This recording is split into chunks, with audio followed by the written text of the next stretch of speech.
a sboru. Přejeme vám příjemný zážitek.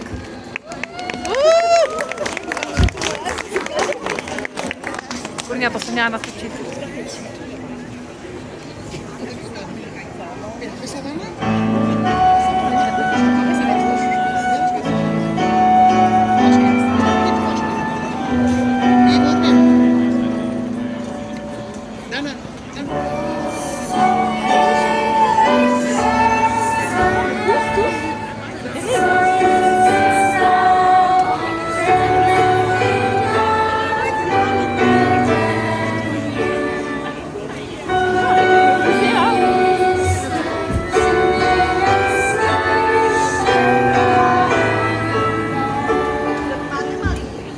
Celá staletí čekali lidé judské země na vykupitele, který by je osvobodil z útlaku krutých panů, z bídy, nouze a nucených těžkých prací. Hospodin přeci jen vyslyšel jejich modlitby. Před více než 2000 lety se v judské zemi v městě Nazaret zjevil archanděl Gabriel Panně Marii. Oznámil jí, že počne a porodí syna, Ježíš, jenž bude na věky králem a vysvoboditelem.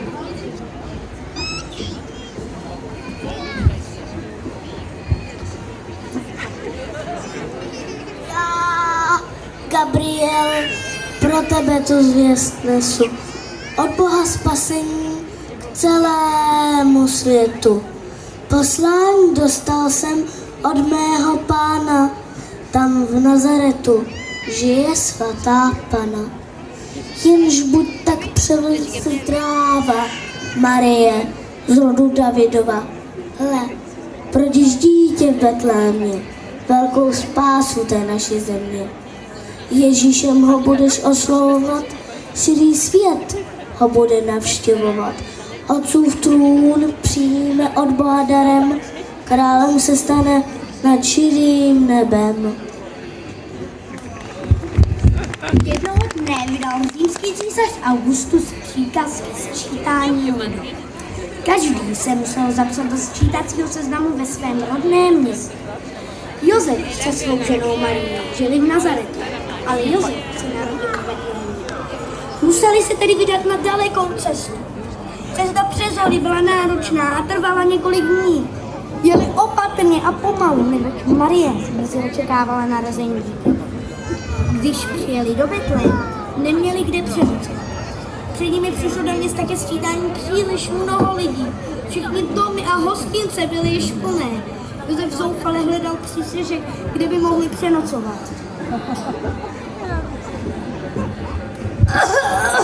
Máte zde nějaká volná místa k přenocování? Bohužel nemáme žádné volné místo. Na konci města je volný chlév.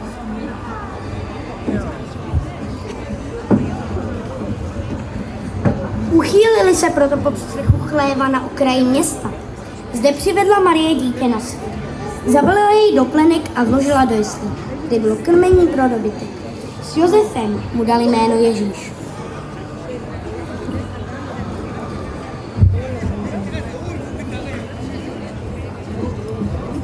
A náhle nad stájí zazářila hvězda tak jasně, jako žádná jiná předtím.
strážili pastýři stáda ovčích na loukách kolem Betléma.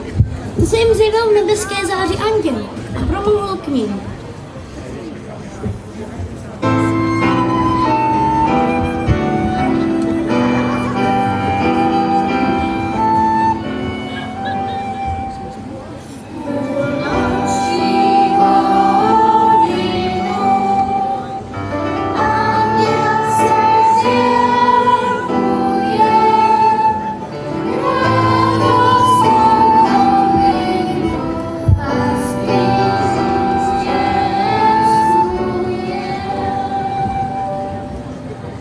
Probuďte se, pastýři ospalí, neboť jsem od Boha poslaný. Že máte do Betléma jíti, dary sebou vzíti, dnes se nám narodil Spasitel, všeho světa vykupitel. Král se nám narodil o půlnoci, nebe i zem chová ve své moci. Pod hvězdou v jesličkách o světě sní. Spěchejte, pastýři, ke spasení. Jak pak tam půjdeme, když cesty nevíme? Podle té hvězdy, kterou na obloze vidíte. Anděl k nám přistupuje, Novou radu zvěstuje, divným hlasem prospěvuje, všemu lidu oznamuje. narodil se nám Spasitel a král.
Když se kolem pastýřů opět rozhostila noční tma, nemeškali a rozběhli se hledat stáj, o které jim řekl anděl.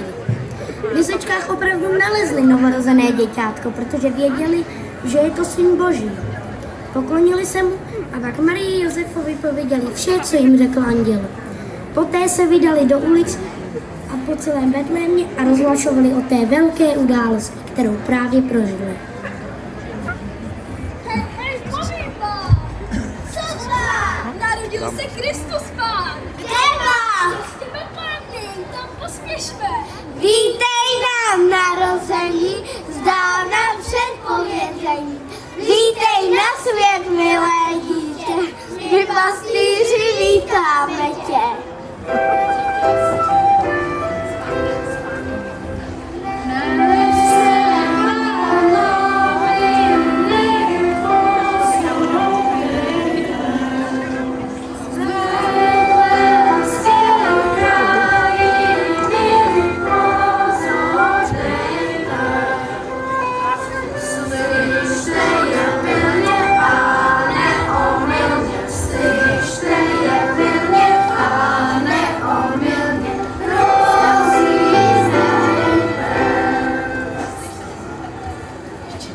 Slyšeli jsme v Betlémě,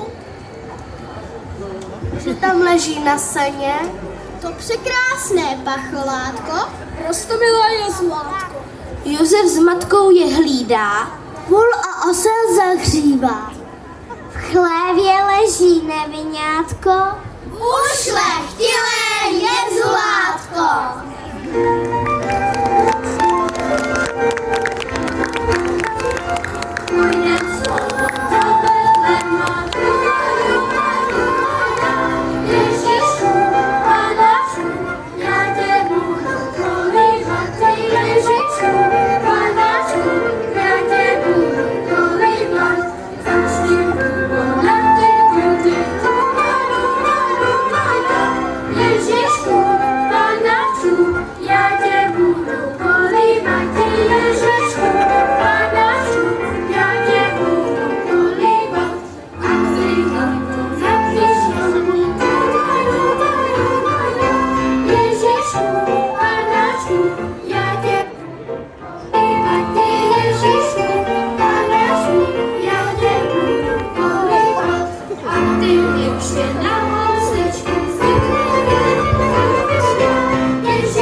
pěje celý raj pozemský lůd.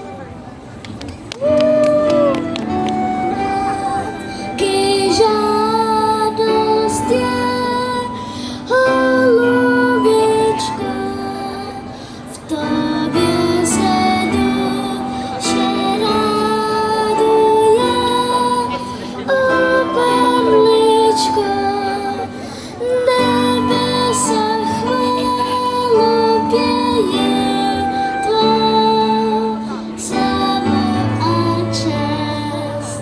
Velebí tebe každý tvor, tisíce hvězd. Tobě jsem nůžko ustala, Spasitele, tvory tvé chvále svolala, Stvořitele, nebe krásou a korunnou, svrchovanou, vymilující celou, vinčovanou.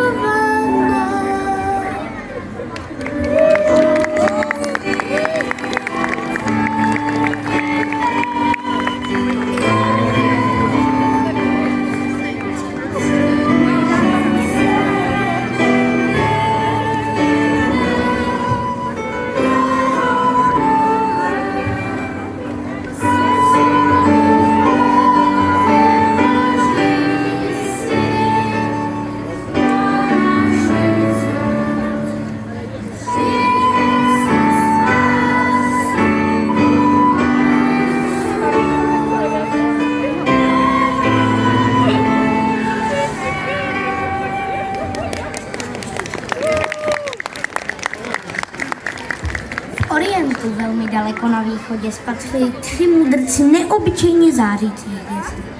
Vydali se za ní, nebo předvídali zrození krále. Spěchali poklonit se vykupiteli. Padli před ním na kolena a přinesli své vzácné dary. Zlato, kadidlo a mirhu.